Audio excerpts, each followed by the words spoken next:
Welcome back, guys, to the Angelish podcast. The most important is to keep going. Believe me, I know it's hard. I didn't feel like doing this podcast today. I woke up early. I woke up sick. I had to go to work earlier because I had a client who wanted to come in earlier. I was supposed to work from 12 to 8. I had a client who wanted to come in at like 10. So I worked today from 10 to 8. I went to the gym. I was fucking tired. But the most important is to keep going. So it happens all the time, no matter what you're pursuing. You're going to get ups and downs. Sometimes you're going to feel more like it. You're going to be more motivated. But that's why discipline is more important than motivation. Because even when you don't feel like it, when you have discipline, you do it because you have to do it. So I just wanted to share a little bit of my personal side today. Hey, here I am having fun. Fucking love doing this shit. But today specifically, didn't feel like it. But with discipline, I'm fucking here, guys. Okay, let's start off immediately. So today's going to be a reality check. And I want to start off with Druski. Druski, world-renowned comedian. He does many skits online, as many episodes he does in YouTube with his Could Have Been records. And he just does a lot of comedic content for social media. He recently did a skit on social media where he exaggerates and where he portrays the modern day preacher in the Protestant faith, the Protestant church, and specifically America. For people who don't know, Americans have this culture, more in the South, they have this culture of having preachers that have their own church and they preach about prosperity, about making money, they just preach, right? They're named preachers, they're called preachers. But they ask a lot of donations. And some of those preachers in America, like Kenneth Copeland, like Joel Osteen, like Pastor Rick Warren, and not to take anything away from them, I love those guys. Maybe not Kenneth Copeland. I don't know him that much, but I saw a couple of videos and he looks like the fucking devil, if I'm being honest. But specifically Joel Osteen and Pastor Rick Warren, they're really good guys, amazing guys. But broski, they make a lot of fucking money, man. They're like they're not millionaires, they're multi-millionaires. Like I saw once, I Googled like their net worth, and Kenneth Copeland, the guy who I say looks like a fucking devil, in my opinion, he looks like the fucking devil if I'm gonna be honest. His net worth is like $300 million. There's how fucked up that is. And do you understand where his money comes from? He's a pastor, he's a preacher. So all of his money comes from donations. People who donate to his church, then he takes, of course, a cut of that. Maybe he registers that money under the church's name, under the church's foundation, but still, his net worth is $300 million. And in second place, you have like Joel Osteen, who probably has like $250 million. And Pastor Rick Warren is also a multimillionaire who has like minimum of $150 million. Like while I'm clipping this, I'm going to put like pictures with their net worth. And it's fucking crazy. Because when you think about it, like I just said, all of their money comes from donations. Of course, probably also with social media. Now with the world being so into social media with Instagram, TikTok, YouTube and everything, of course, when they do their sermons in front of people, they also record it on live television, on YouTube, on Spotify, TikTok, so they make clips. So of course, they also probably get money from social media. But to have a net worth of $300 million and the majority of their money comes from donations, that's fucking crazy. Considering that they're pastors, they are preachers, and technically the donations should go to the church or to just help their community or the world in general, because like it or not, they do represent a religion, which is Christianity, Protestantism, and it is how it is. But of course, humans being humans having egos, of course they keep a fair share. And when I say a fair share, I mean $300 million fucking dollars, man. Now, this is how I see it. Of course, many people bash them, say that this is not what religion is for. You guys are profiting from religion to make money, blah, blah, blah. There's all type of people that persecute them for what they're doing. I'm like half and half. Why? At the end of the day, how they make their money isn't illegal. If it's illegal, then they should get prosecuted on criminal basis of the legal system in America. But if they don't do anything illegal, then they just found a smart way to make money. I mean, yes, they use religion, and yes, religion has always been like a way to help people and not be so selfish and not take their money and not only think for yourself. So yes, that's what religion stands for, but still, it remains a capitalist country. If you can, like Mayweather always said, if it makes money, it makes sense. That's the American way of life. So they just basically found a way to make money. Like it or not, yes, they preach the gospel, they preach the Bible, they talk about Jesus Christ, they talk about Christianity and everything. But at the same time, they're more like motivational speakers, like solo podcasters. In a way, they're just people who are really good at communications, and they help and they motivate people who come to their sermons, who watch them online, through, of course, Christianity and through the power of Jesus Christ and the Bible.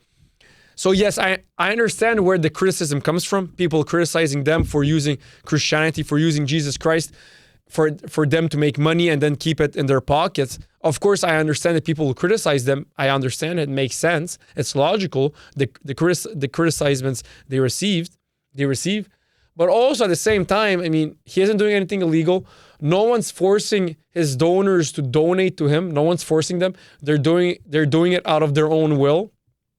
So hey, but even if I might add, like I remember once there was like a GoFundMe page, there was like a donation page where Kylie Jenner fans was donating money to Kylie Jenner so she could become a billionaire, because she was so close to becoming a billionaire. Someone made a GoFundMe page, a donation page, so that fans of Kylie Jenner can go there and donate money to Kylie Jenner so that she could become a billionaire faster. Do you understand how fucked up that is? She has like, now she's a billionaire, of course. She has like a net worth of 1 point something billion. I'm not even sure. I don't really care, to be honest. I wish her all the best. But guys, at that time, she had like, let's say $980 million. And then some of her fans went and donated money to her so that she could become a billionaire quicker, faster. Do you understand how fucked up that is? How stupid that is, bro? She already has $980 million. The people who were donating money to her were probably, to be fair, to be conservative, people who made an average salary in America, which is probably around $40,000 to $50,000 a year. They were taking their hard-earned money not to save the world, not to help starving children in Africa, not to help children in the hospital and who have cancer, whatever. They gave their hard-earned money to Kylie Jenner so that she could become a billionaire quicker and in faster time when she already had $980 million. Now that's what's fucked up. So if people have the will to donate money to Kylie Jenner when she was so close to becoming a billionaire, then I don't blame the people, and you can't really blame the people who donate money to Joel Osteen, Kenneth Copeland, Pastor Rick Warren, so that they have more money so that they can continue doing what they do. Of course, at the same time, I would never donate money to Kylie Jenner so that she could have more money, because I'm such a big fan of Kylie fucking Jenner. What the actual fuck? And at the same time, I would never donate money to Kenneth Copeland, Joel Osteen. As much as I love Joel Osteen and as much as I love Pastor Rick Warren, I'm not giving them my money so that they can continue preaching whatever. If we all stopped giving them money and they didn't feel like doing what they do anymore, preaching and everything, no problem. Someone else will do it. Someone else who just has the passion to do it will do it. And even for those guys, even if they stopped making so much money and they received less money, if they were to keep doing it, that just means that they have a real passion for it. But I would never donate money to no Kylie Jenner, to no Kenneth Copeland, who fucking preaches the gospel and preaches whatever on social media or in front of a television, use under the name of Christianity and Jesus Christ. Or Joel Osteen. As much as I love and respect Joel Osteen, I follow him on all social media platforms, I still wouldn't donate money to him. I wouldn't still donate money to Pastor Rick Warren. If I was to donate money, which I did many times in my life, it would be to children's hospitals because they deserve it way more. It would be starving children in Africa, starving children in general, people in need of basic needs that many other people don't have. So people who don't have food, I think that they deserve more donations than Kylie Jenner or Kenneth Copeland. People who live in the streets, Of course, maybe not giving them money because they're probably going to use it for drugs and whatever. But they also probably could use more, let's say, clothes, food, shelter, whatever. So there are way more people who have way more important needs, basic needs, than Kylie Jenner becoming a billionaire when she already has $970 million at the time when the GoFundMe was made, or Kenneth Copeland, or Joel Osteen, or Pastor Rick Warren.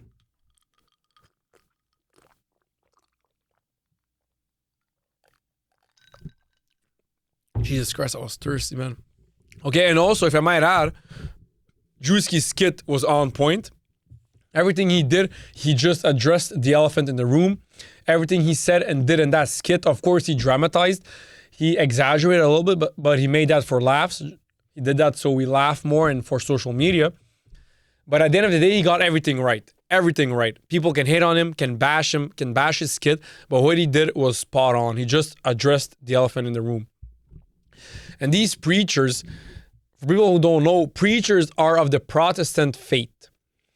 And let me give you a quick history of how Protestantism came to fruition and how it came to life.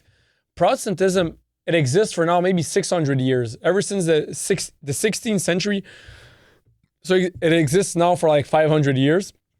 That's when Protestantism started existing. That's when Protestantism was invented, firstly by Martin Luther, and then Calvin, and then many other people. And for people who don't know, Protestantism was a way to rebel against Catholicism, because Catholicism preached a lot, not preached, but they praised a lot, people giving them money, and you having to like give money. When you did something wrong, when you did a sin, you had the right to pay money, to give money to the church, and you would be absolved of your sins, and it's like nothing happened.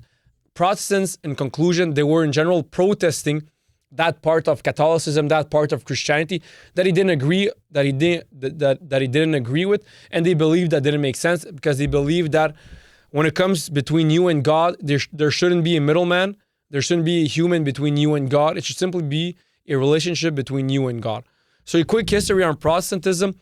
So Protestantism started with the 16th century Protestant Reformation, sparked by German monk Martin Luther in 1517, when he posted his 95 Theses, challenging Catholic Church practices like the sale of indulgences, which is what I just explained, and emphasizing salvation by faith alone, leading to a break from Roman Catholicism and the rise of new Christian denominations. The movement spread rapidly due to the printing press advocating for a direct relationship with God and Bible, translating into common languages. Like I said, advocating for a direct relationship with God and the Bible, meaning that it's only you, the relationship that you have, your faith, is only between you and God and you and the Bible, which the Bible is the Word of God. So that's what it is. Although in the Catholic faith, how it is it's you, the priest, and then God. So they went against that. The spark. In 1517, Luther's 95 Theses questioned the Pope's authority and the buying of indulgences, which are pardons for your sins. Core beliefs. Salvation comes through God's grace by faith in Jesus Christ, not by works or payments. The Bible, not the Pope, is the ultimate authority. The name Protestant came from the 1529 protestation at Speyer, where German princes protested against the emperor's anti-Lutheran decrees.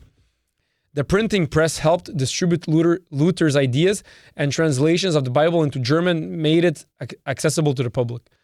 Figures like John Calvin and John Knox also developed significant Protestant traditions in Switzerland, Scotland, and beyond, creating diverse branches of Protestantism. There was widespread discontent with Catholic Church, corruption, and perceived abuses of power. Many sought a return to simpler biblical Christianity, a goal shared by earlier reformers like Peter Waldo, which is who he is, the founder of Waldensians. In essence, Protestantism began as a call to reform the Catholic Church, but evolved into a distinct branch of Christianity, profoundly impacting European culture, politics, and religion. So to get back to what I was speaking in the beginning with Kenneth Copeland, Joel Osteen, and Rick Warren making a lot of fucking money with Protestantism, Protestantism, the reason it started in the beginning, if we go back to the 16th century, is because they didn't want money to be involved between you and your relationship with God. Fast forward to 2025, now those people, those donors, they give money to Kenneth Copeland, Joel Osteen, and Rick Warren, who are Protestant preachers, so that they can have a more direct relationship with God and the Bible and just Christianity in general. So you see how that did full circle. Like the whole point of Protestantism is to have a direct relationship with God without anyone as a mediator. Now, with people giving money to Kenneth Copeland and Joel Osteen, that's like very contradictory, right? Because you're giving money to them because probably they ask for donations, they ask for money. They probably go under the pretense that, quote unquote, we need money to keep doing what we're doing.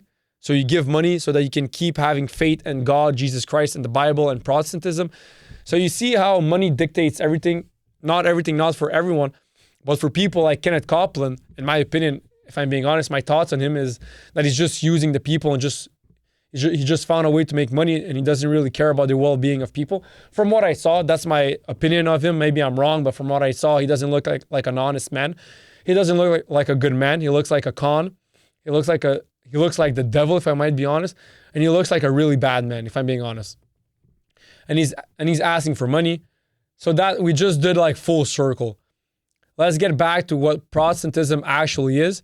It's simply you having a relationship with God, with the Bible, without any mediator or without having anyone in the middle. Next topic. Okay, so guys, there's this one particular event that happened in American history that I really found badass. So let's talk about it. George Washington crosses the Delaware. During the American Revolution, Patriot General George Washington crosses the Delaware River with 5,400 troops, hoping to surprise a Hessian force celebrating Christmas at their winter quarters in Trenton, New Jersey. The unconventional attack came after several months of substantial defeats for Washington's army that had resulted in the loss of New York City and other strategic points in the region. At about 11 p.m. on Christmas, Washington's army commenced its crossing of the half-frozen river at 3 locations. The 2,400 soldiers led by Washington successfully braved the icy and freezing river and reached the New Jersey side of the Delaware just before dawn. The other 2 divisions, made up of some 3,000 men and crucial artillery, failed to reach the meeting point at the appointed time. At approximately 8 a.m. on the morning of December 26, Washington's remaining force, separated into 2 columns, reached the outskirts of Trenton and descended on the unsuspecting Hessians. Trenton's 1,400 Hessian defenders were groggy from the previous evening's festivities and underestimated the Patriot threat after months of decisive British victories throughout New York. So this happened during the American Revolution in 1776, which that revolution was led by the first president of the United States, George Washington. So while all the English soldiers and the American soldiers, both of them being Christians, while they were celebrating Christmas Day, the 25th of December, 1776, while the British were getting drunk on American soil during the American Revolution, George Washington took that to his advantage. He knew that they were going to be drunk, that they were going to be less adequate and less competent for fighting circumstances. That's what Vikings used to do before, when Vikings weren't Christians and when they attacked English forces, and when English people were Christians, they would always attack the English when they were celebrating Christian festivities, because he knew that on those days they would be less on their guards, there would be more chance of them being drunk and less competent for fighting, and that's when the Vikings knew they had more chances of winning. So that's what George Washington did, because he knew that the British were going to celebrate Christmas, and I'm pretty sure the British thought that the Americans were going to celebrate Christmas also because they're both Christian. But George Washington took that to his advantage, attacked them, and won.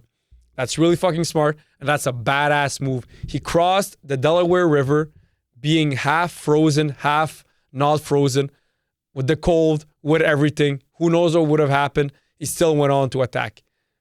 That takes a lot of fucking balls. Nowadays, no one would have the balls to do what he did, but that's just crazy. And then it went on. Washington's men quickly overwhelmed the Germans' defenses, and by 9:30 a.m., the town was surrounded. Although several hundred Hessians escaped, nearly 1,000 were captured at the cost of only 4 American lives.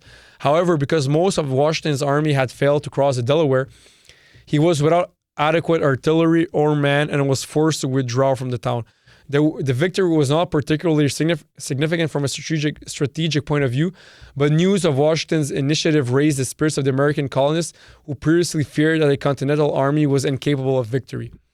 So just by doing what he did, which was really fucking crazy, he raised the morale of all his soldiers because that war was really fucking crazy. The British at the time was the strongest empire on planet Earth. Americans wanted to separate because he didn't feel like they were British anymore, and also they didn't want the King of England taxing them so much, taxing their tea. That's where the Boston Tea Party comes from, because when the King of England started taxing the tea too much, well, they took all the tea that was coming from Britain, and they threw it all in the sea because they were tired of the King George having so much say in Americans' lives, and they felt like they weren't English anymore, so they didn't want to be a part of England anymore. So that's what sparked the revolution. But what he did, man, took a lot of balls. It just proves what kind of man he was. George Washington, probably a fucking top G, if I'm being honest. And this story I just found pretty badass. Took a lot of balls. I would have never done it. I would have probably stayed at home in the warm, probably celebrating Christmas. But hey, I'm not born in that time, so that's different. And now, talking about America in 1776, when they wrote the Constitution, it was all white English, Anglo-Saxons, Protestants who wrote the Constitution and who created America. So that's when Representative Pramila Jayapal, when she said that the U.S. was built by Somalis, Indians, Africans, and Latinos, that's where I'm like, stop the fucking cap. Stop the cap. America was built by WASPs, white Anglo-Saxon Protestants. The people who wrote the Constitution on the 4th of July in 1776, they were all WASPs, meaning white Anglo-Saxons, Protestants. I'm not saying that Africans and Latinos didn't play their parts. In America, they did. But the country of America was built by WASPs. It's a fact. It's a WASP country.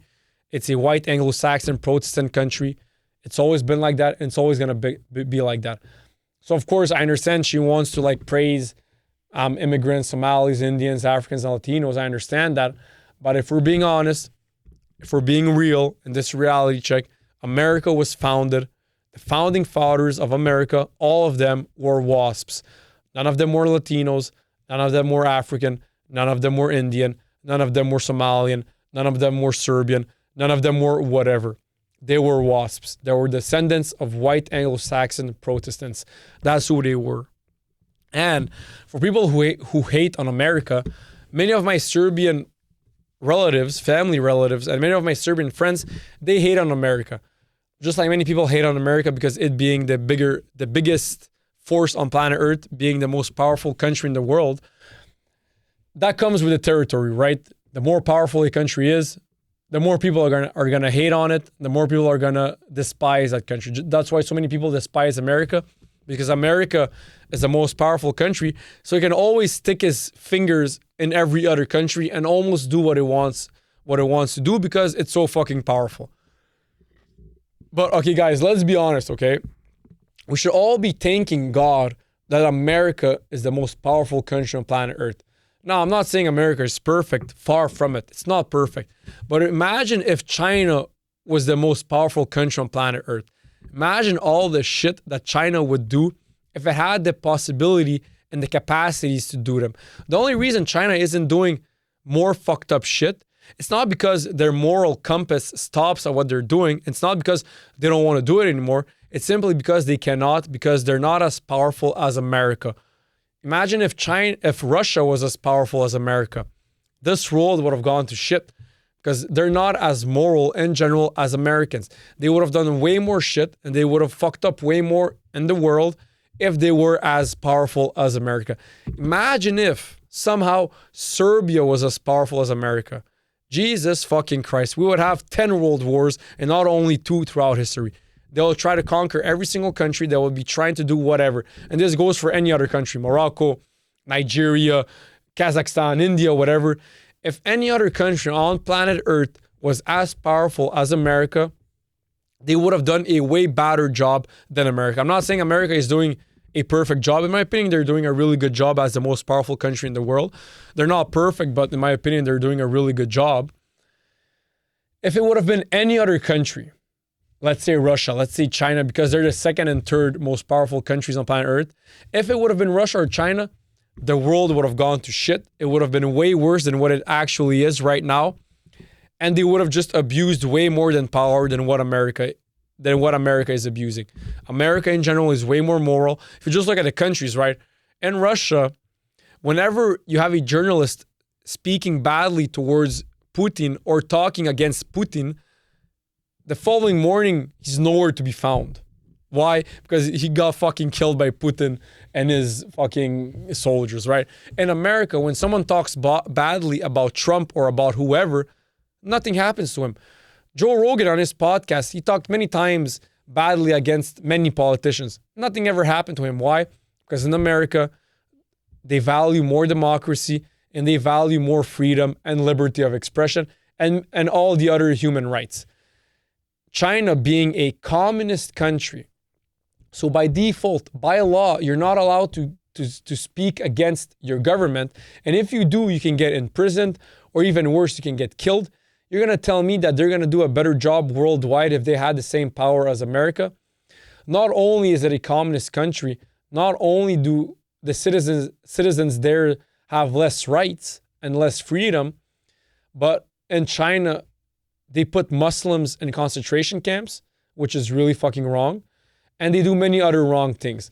So if they have the capacity to do that to their own citizens, imagine what they would do to the rest of the citizens of the world.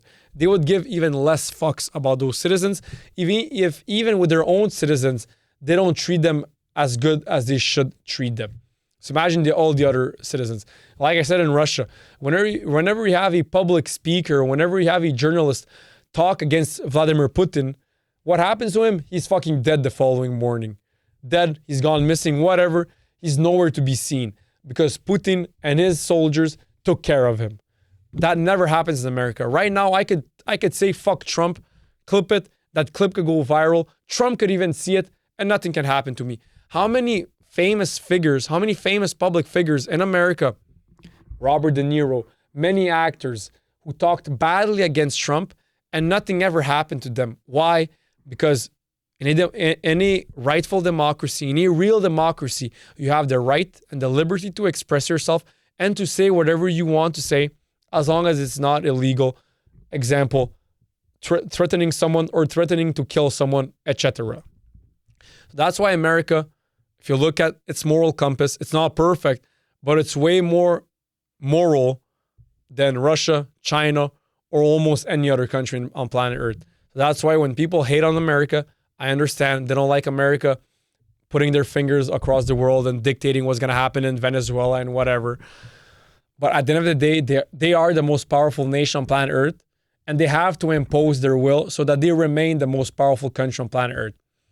But at the end of the day, America being so moral, so democratic, and so giving so much freedom to its own people and throughout the world, we should all be thanking America and thanking God that America is the most powerful country on planet Earth. Because if it was Russia or China, the world would have gone to shit. And also, if I might add, quick shout out to Elon Musk and Donald Trump.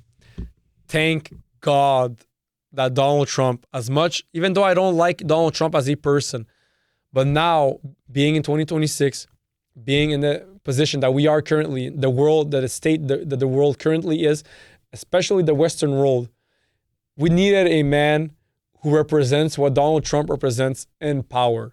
We needed a man like him in power. And who backs up Trump a lot? Elon Musk. Elon Musk, who is really against wokeism, who doesn't love woke people. And Elon Musk is not only one of the most powerful people on planet Earth, he's also the richest man on planet Earth. He has like a net worth of $700 billion. So he can literally say what he wants to say because he has all the money in the world. He literally has all the money in the world. He has more money than most countries in the world. And he's top 10 of the most powerful man on planet Earth. So he can literally say what he wants to say. And I'm happy that he's not a little woke guy like fucking Robert De Niro or whoever else. So thank you, God, that Elon Musk and Donald Trump are in power in America, and that Elon Musk is one of the most powerful men on planet Earth, and that he's the richest guy on planet Earth. Thank you, God, that that's the case. Now, talking about democracy, talking about liberty, and just talking about laws in general, just because a law is written black on white doesn't mean that it's a good law. Let me give you an example. During Nazi Germany, right? You know, you guys all know the story about Anne Frank, the little girl who was German, who was hiding from Nazis because she was Jewish. There's someone who wrote on Twitter and he said, those who protected and sheltered Anne Frank were breaking the law at that time. Those who snitched, captured, and killed her were obeying it. That's true. So sometimes just because the law is written black on white doesn't mean that that's a good thing to do. This is an example. The people who protected Anne Frank, now in 2026, when we look back at it, the people who were protecting and sheltering Anne Frank, of course, at that time, they were breaking the law, but they were doing the right thing. They were doing the right thing. I think we can all agree that they were doing the right thing. Maybe some neo-Nazis won't agree with me. Fuck them. But they were doing the right thing. And the people who snitched, captured, and killed her, they were obeying the law, but they did the wrong thing. So even though that law was written on paper, black on white, at that time in Nazi Germany, that was still the wrong thing to do. So sometimes, it's hard to know, but sometimes doing the right thing doesn't necessarily mean doing the legal thing. Most people will always do the legal thing because they're afraid to get caught and then to have consequences and whatever. And I can't blame them. But sometimes I'm just gonna say it how it is. I'm not saying that you have to break the law, even though in your mind sometimes that's the right thing to do. Even though that's a really tricky situation because what you feel like is the right thing to do, someone else can feel like that's the wrong thing to do. But I feel like in general, all human beings, we all know the difference between right and wrong. Of course, when we get more specific, then that's where our differences come more to light. But in general, when we talk in the broad general terms, we all agree on what is right or wrong. So sometimes just because something is written on paper doesn't necessarily mean that it's good, right, or moral. So sometimes when I have a debate with someone and he says, yeah, but that's the law, I can say, yes, maybe that's the law, but laws change. Laws always change. Why? Because in the future, we realize that the law that we written back maybe 50 years ago wasn't the right thing, right? Before in America, black people didn't have rights. Fast forward to 1960 something when there was a civil rights movement, we realized that, that was actually a really shitty law. So we changed it. So the guy who maybe broke that law in, let's say, 1902, when he was giving the same rights to black people that he should be doing, but he did because he knew that was the right thing. Maybe at that time he was breaking the law, but fast forward to now, we realize that what he was doing was the right thing, even though at that time it was the wrong thing because it was illegal, quote unquote. So I'm just saying that sometimes doing the right thing doesn't necessarily mean that it's legal. I'm not telling you guys to break the law. I'm just telling you guys to be smart, know how to judge between right or wrong. And of course, always try to obey the law because you don't want to suffer the consequences. Even though you did something that's considered right, you're still going to suffer the consequences because how the law is written. We all have to obey the law. No one is above the law, no matter who you are. But I'm just saying that just because something is written on paper, just because something is a law, doesn't mean that is the right thing and that is the moral thing.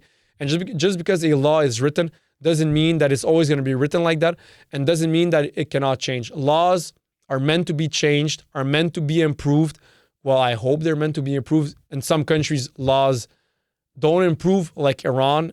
Before, Iran had way more freedom and way more liberty. And ever since Islamists came into power in Iran, they took all their laws and all their rights away from women.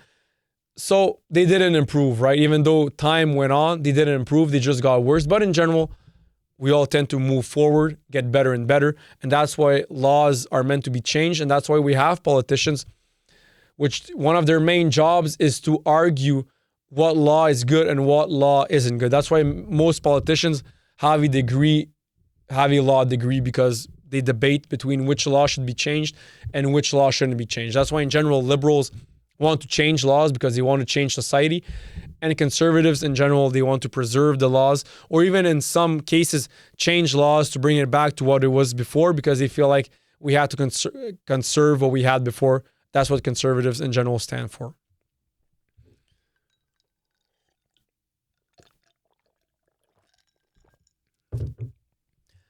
Now let's get deep. Let's get philosophical, and let's get deep into the human mind and the human philosophy.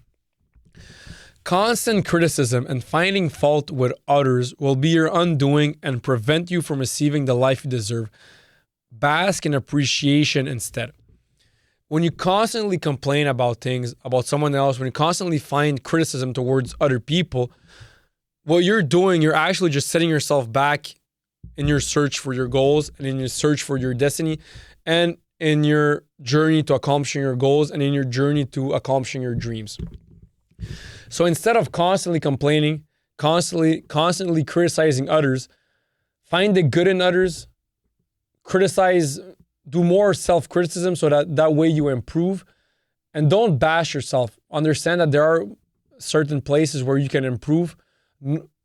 Tell yourself the truth. Don't be afraid to tell yourself the truth, and always look to improve so that you become better and better. So don't be afraid for self-criticism of yourself. Like Marcus Aurelius once said, he said that we should be more tolerant towards others, and we should be very strict towards ourselves. Why? Because we cannot control others. So you shouldn't be so critical of others, because you're not going to be proud, because people in general, you cannot control them. You cannot tell them what to do. So you can get angry if they don't live up to your expectations. But if you only focus on yourself, if you only criticize yourself so that you improve, you have your free will and you can control your actions. So when you have power over things, those are the things that you should criticize, only the things you have power over.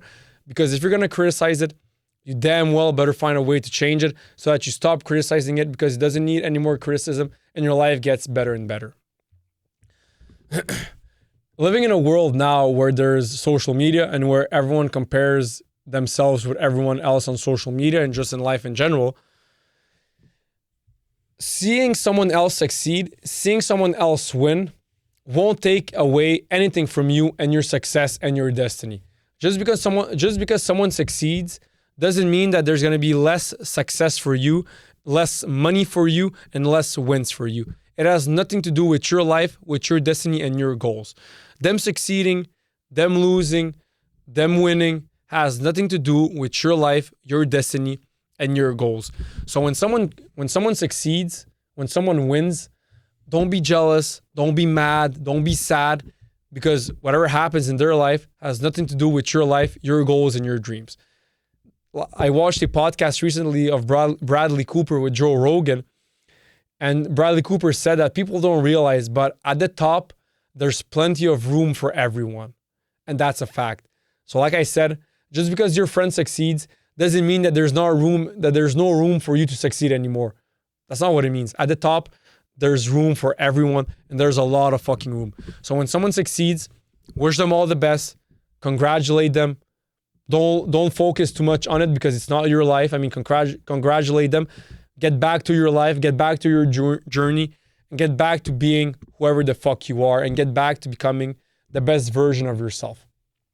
So when someone becomes successful, when someone wins in your entourage or whatever, don't get envious, don't get jealous, because them succeeding has nothing to do with your goals and your dreams and your destiny. Always be grateful for what you have. Of course, as human beings, when we compare ourselves with others, when we start to think that always that the grass is greener on the other side, of course, we're gonna have a down moment, and we're not gonna be as grateful as we could be. But there is a universal law that says that the more grateful you are, the more gifts God will give you, the more gifts the universe will gift you with. And whenever, I know it's hard sometimes when when your life is going badly and you see other people with their lives doing really well, I understand you can get the urge to be all down and not be grateful. But if ever you catch yourself lacking when it comes to being grateful, let me give you some advice. Go to a children's hospital, go there for like 5 minutes, and go see what real pain is and what real hardship looks like. Because whatever is happening in your life, believe me, it cannot be worse than being born with cancer, which so many babies and so many kids have that problem. So many kids have cancer, and that's a real problem. A problem is not you not getting a promotion, the promotion at your work being given to someone else. I understand you're going to be pissed and be ungrateful, but that's not a real problem when you consider what other problems people have in their lives. Like I said, if you're really depressed about your life and if you're really ungrateful about your life and you want to change, because no one likes being depressive and no one likes being ungrateful. It's not a good feeling. It's not a nice feeling to have inside of you. If you want to change that, if you want to turn that around, go to a children's hospital and go see what real pain is. Go see how hard these kids have it. Go see how hard their parents have it. And go see what real hardship looks like. Because believe me, no matter what your problem is, there's always someone who has it worse than you and who's more unlucky in life than you. So always be grateful for what you have. And also, not only will you be happier, but the more grateful you are, the more you will get out of life and out of the universe. So it's a win-win situation. If you're ungrateful, the less gifts the universe will gift you with, and the more sad you'll be, and the less good you'll feel inside, and the less peace of mind you'll have. The more grateful you are, the more gifts you'll receive from the universe, which will then in return make you even more grateful, and then even more grateful, and then even more grateful. The happier you'll be, the more peace of mind you'll have, the better you'll sleep at night, the funner you'll have with your friends, and you'll have a way bigger smile on your face for a longer period of time. Like I said, the grass isn't always greener on the other side. Now, let me give you an example, right? I have my friend, one of my good friends.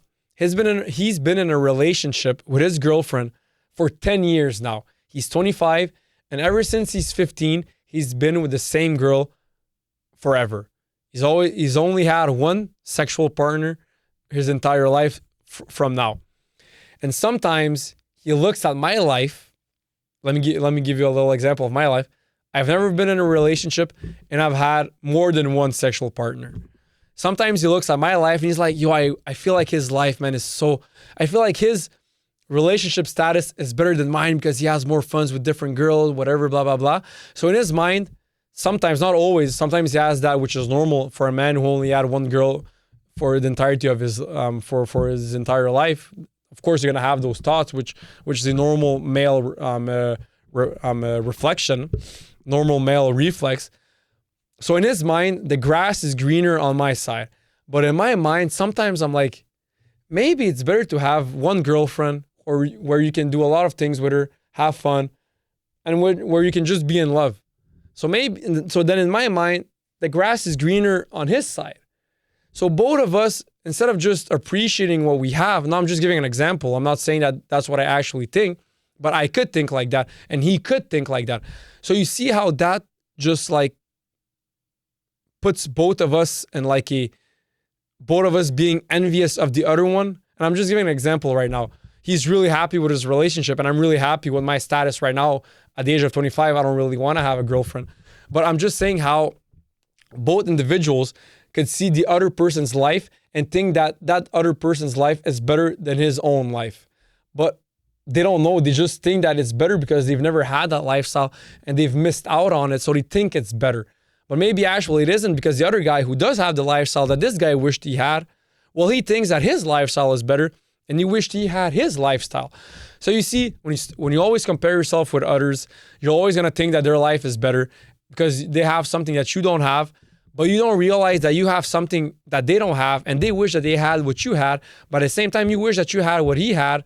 So at the end of the day, if everyone's always comparing themselves with everyone else, so then everyone is always everyone's always gonna wish they had something that someone else had, and it's just gonna be a cycle of everyone thinks that the grass is greener on the other side. But if everyone thinks that the grass is greener on the other side, then the grass is never greener on the other side, because on whichever grass you land, you're always going to think that the grass is greener on the other side. Then you land on the other side, then you're like, wait, but the grass is greener on that side. So the grass is always greener on the other side. I understand where that comes from, but it's not. So that's why always be grateful for what you have. And I'm not saying to be grateful and not wish more out of your life. Always wish for the best, but always be grateful with what God gives you and with what your life looks like and with where you are currently in your life. Maybe you're not in the place you want to be or where you wish to be in 5 years from now. No problem. Work towards it. Set yourself up with goals, reach your goals, keep going, work hard, and keep chasing your dreams. And your life will get probably better. And who knows, you might even accomplish your dreams and you might even accomplish everything you want to accomplish out of life. But I'm just saying that no matter where you are currently, right now in the present moment, like I said, the past is the past. In the future, no one knows what's going to happen in the future. So always be present and always be grateful for what you have today, this present day. A real friend. Now, a real friend, without exception, always wishes the best upon you. He always wishes the best, and he always wants nothing but the best for you. If you have a friend around you who doesn't wish the best for you and who doesn't want the best for you, I hate to break it to you, but that's not a real friend. You should cut off that friend because that's not a real friend. A real friend, without exception, without doubt, 24/7, day in, day out at night, at day, in the summer, in the winter, whenever, they always wish the best for you and they always want the best for you. And they're going to challenge you. They're going to push you to become the best version of yourself. And they're always going to give you constructive criticism. Like I said, there is a difference between constructive criticism and simply blatantly hating on the guy. There's a difference. It's up to you to know where the line is. It's a very fine line, but it's up to you to judge where that line is and when someone is more on one side than the other side. But the main argument is that a real friend wants the best for you and wishes nothing but the best. If you have a friend and you feel like he's always hating on you and he's not giving constructive criticism, and you feel like he doesn't wish you the best and he doesn't want you to succeed and to accomplish all your dreams, cut him off as quickly as possible, as soon as possible. Cut him off ASAP, because he's going to be like a leech on you. He's only going to drain your energy and make your life worse than what it could be without him in your life. So you should always look out for yourself. You should be your own best friend. Always look out for yourself the most. So if you feel like this guy, this person, my life would be better without this person in it, cut him off. You don't owe that person anything. He doesn't owe you anything. Just because he's your friend for 10 years now doesn't mean that he has to be your friend for another 10 years. You can cut him off. Nothing's going to happen. The only thing that is going to happen is your life's going to get better. You're going to be happier and you're going to have a better life. So cut him off. If you have a friend who constantly hates on you, doesn't wish you the best and doesn't want you to succeed, that's not a real friend. I don't care if you had that friend since you're 5 years old, cut him off. Simple as that. Don't overthink it. Don't be like, yeah, but you know what? He just has his own problems. Life is really hard on him, so I understand him hating on me. No, that's an excuse. Fucking cut him off. Whatever is happening in his life, that's none of your business. That's none of your problem. We all have our problems. We're not fucking little kids. We're all adults here. Everyone has to deal with their problems. Don't take it out on other people. Don't bring down other people. Deal with your problems like a real fucking man. Cut him off. If he's like that, if he leeches your energy, if he dries your energy down, if he constantly hates on you and bashes you and wishes nothing but the worst, that's not a real friend. Cut him off. Caring too much about what other people might say or think about you is the biggest killer of dreams. When you care too much about other people's perceptions of you, you're not going to live your life as authentically as you could. Why? Because instead of just listening to your inner voice and doing whatever you want to do because you feel like doing it, because your soul and your mind and your spirit is telling you to do that, when you're not listening to your soul and when you're constantly listening to your ego because your ego is afraid of what other people might say or think, you're not living your life to the fullest. So, caring too much about what other people might say or think is the biggest killer of dreams since humanity exists. It's always been like that, and it's always going to be like that. So believe me, no matter what your soul tells you to do, your heart or your mind, when you listen to your soul and your heart, when you feel like you want to do something, but then you're afraid of what people might say, you shouldn't give a fuck. Just do it.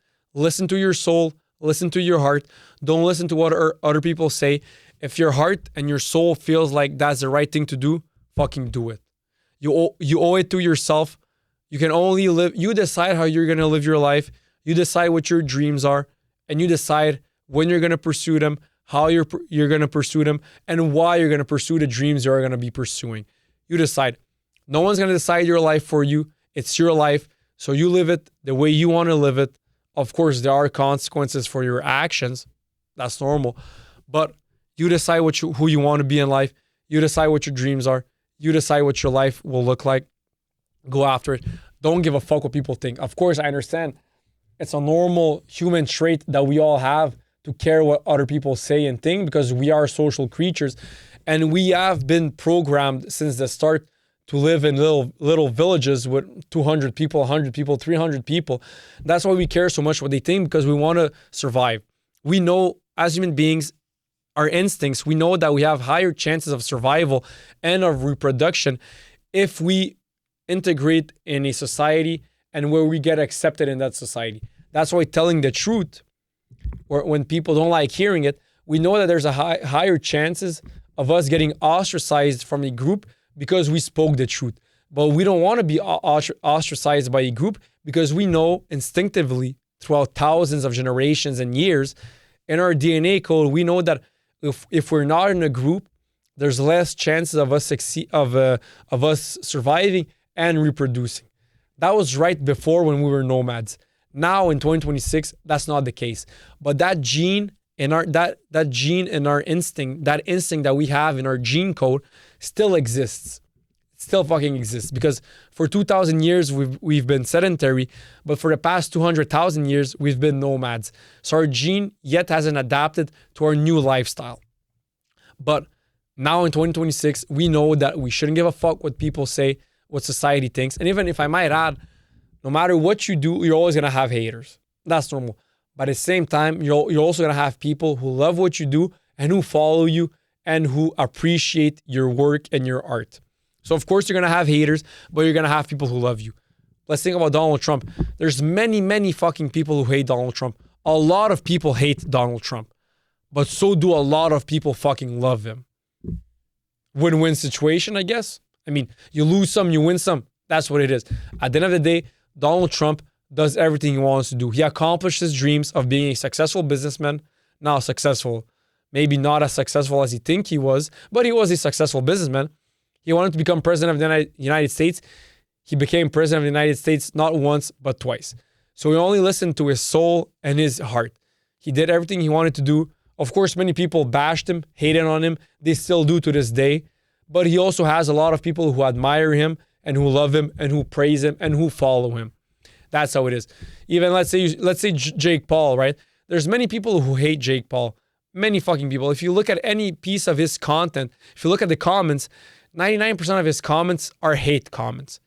99% of Jake Paul's comments on his social media posts, they're hate comments. But he still has 30 million fucking followers on Instagram.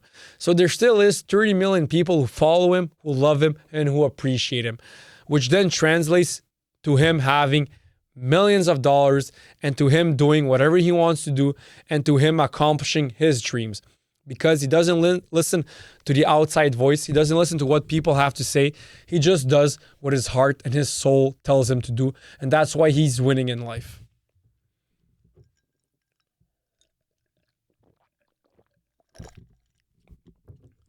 Talking about haters, don't stress about not having haters. Don't stress about having haters, but stress about not having haters.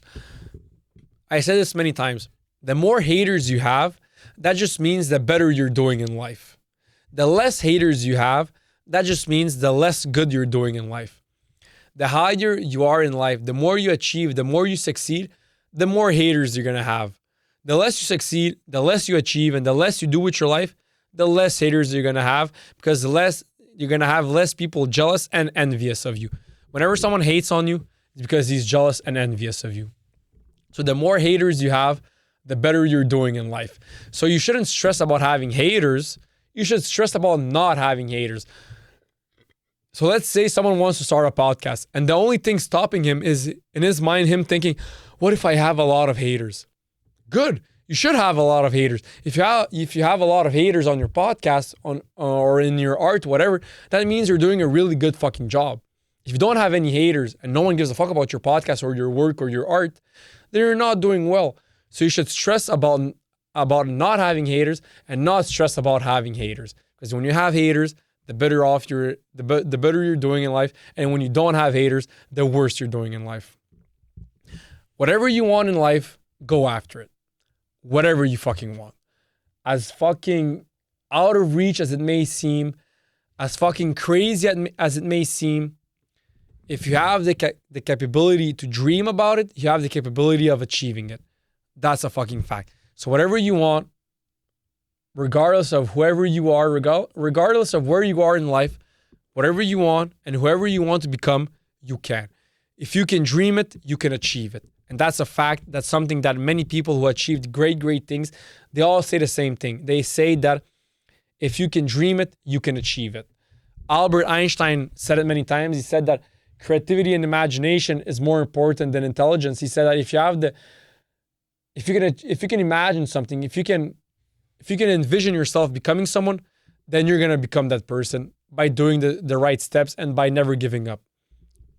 So that's why whatever you want in life, go after it, regardless of whatever or whoever, regardless of whatever can happen. Go after it, never give up, and you're probably gonna achieve your dreams if you're crazy enough and if you're dedicated enough. You're gonna achieve your dreams.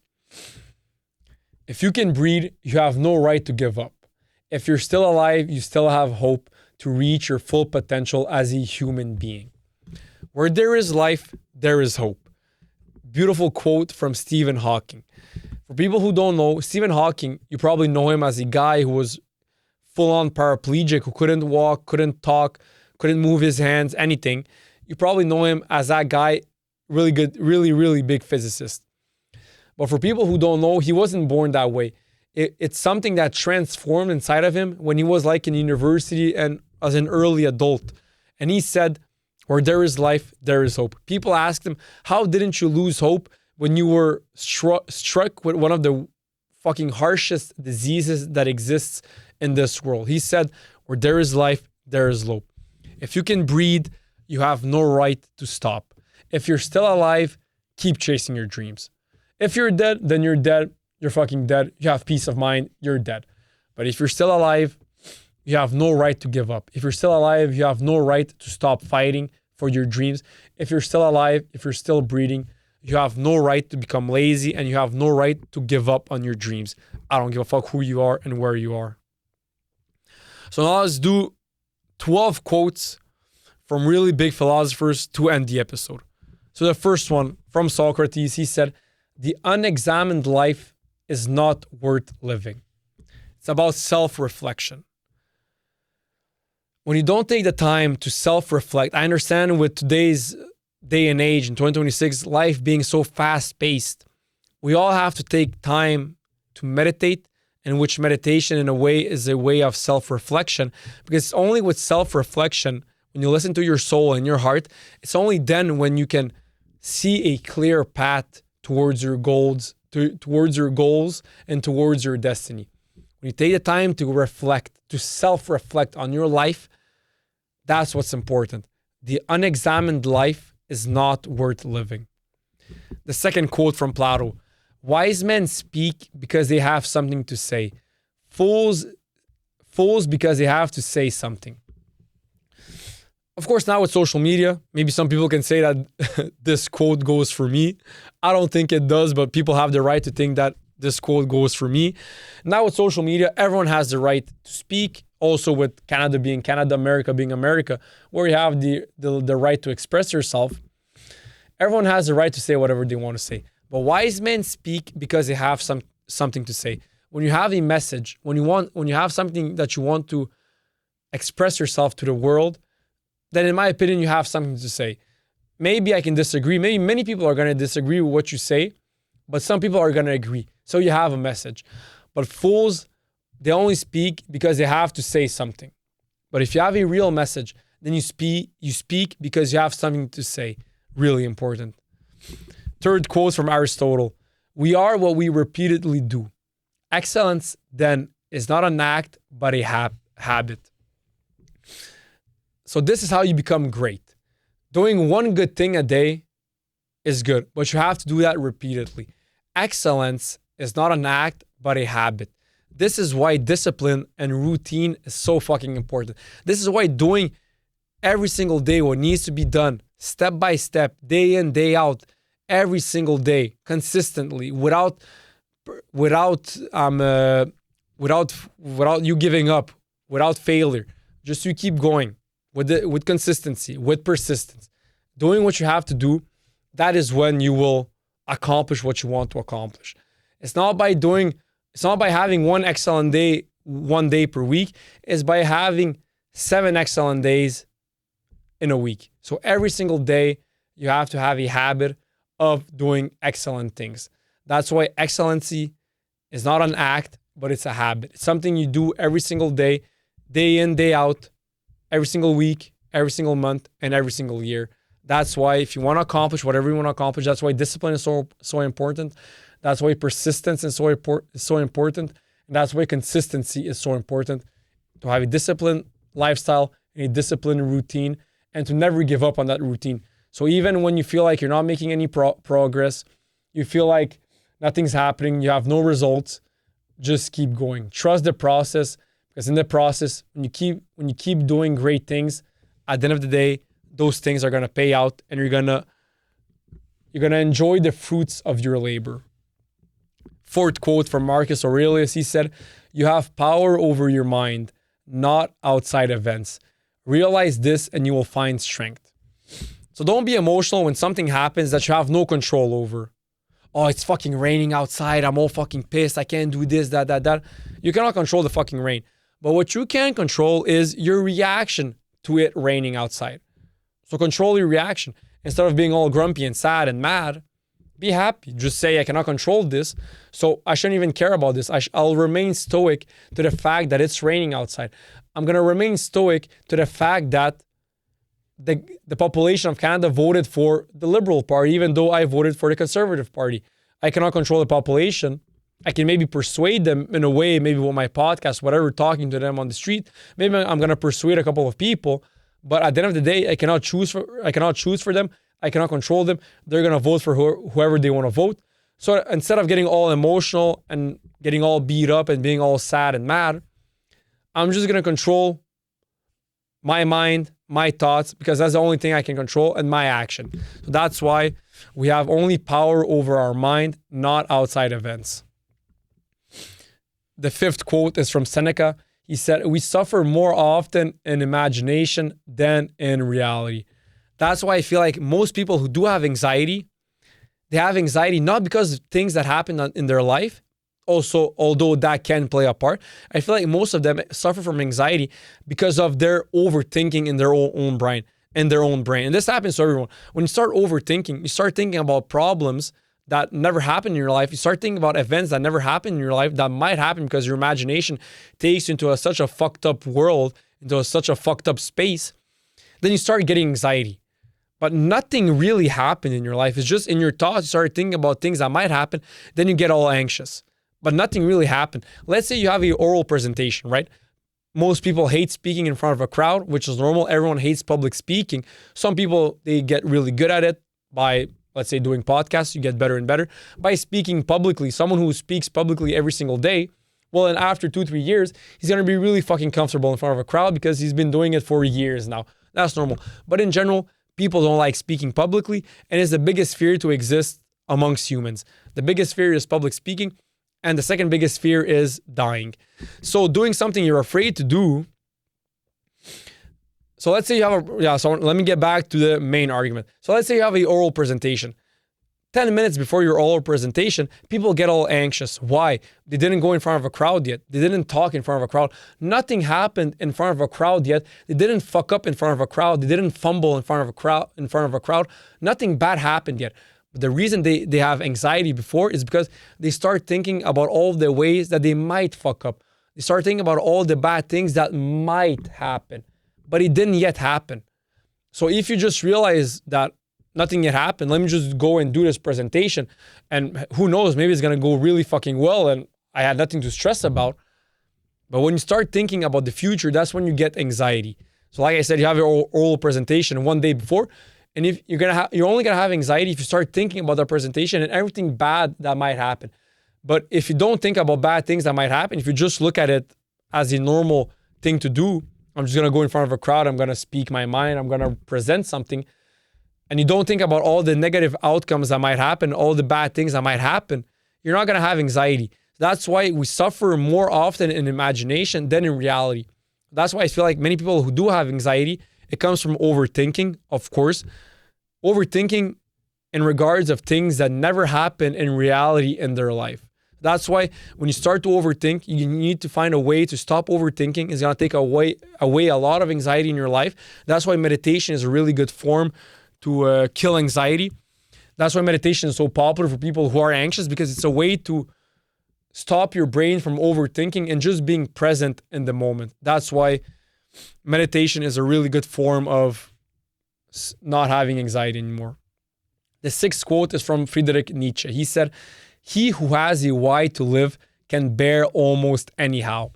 When you have a purpose, if you have a real purpose that you're ready to die for, you're going to be resilient to whatever outside event that might happen in your life. If you have a real why, like I mean a real fucking purpose, something that you're ready and willing to die for, you can bear anything. Anything can happen. You're going to keep going because that purpose is bigger than that problem. Your purpose is bigger than whichever problem you might face in the journey of accomplishing that goal and that dream. That's why he said that he who has a why to live can bear almost anyhow.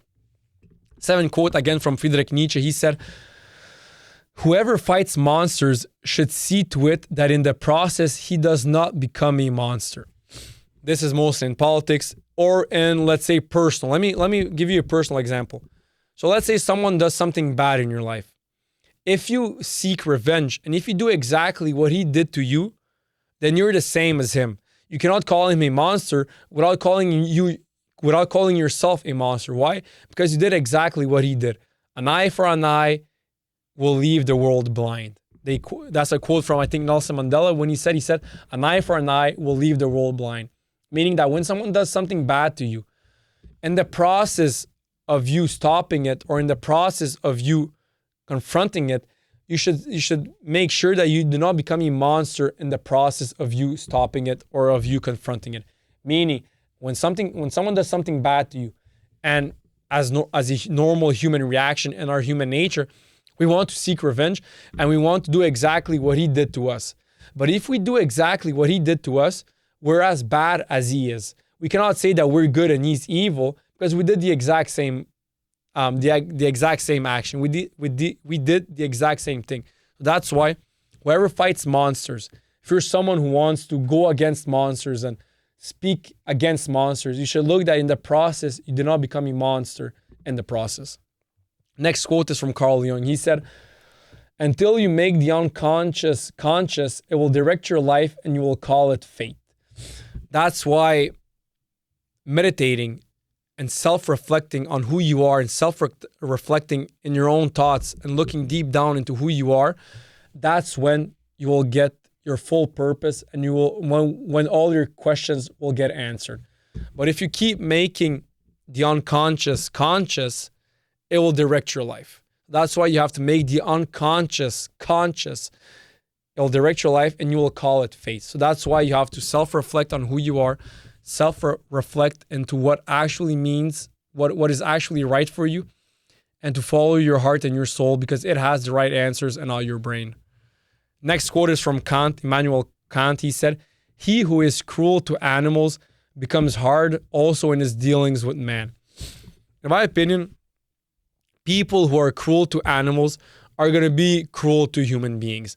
I don't know how you can be cruel to a dog or whatever, how you can beat up a dog. Some people can do it, but those are the worst of the worst. People who hit dogs, people who hit cats, they're the worst of the worst. And they cannot get away with the fact, oh yeah, but that's a dog. I'm not going to do the same for a human because a human is a human.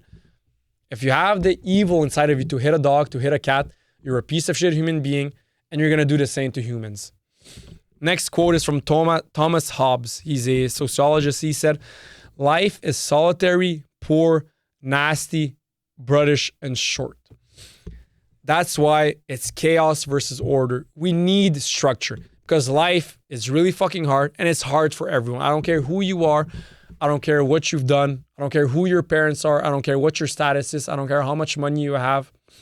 Life is hard. Life is nasty for everyone.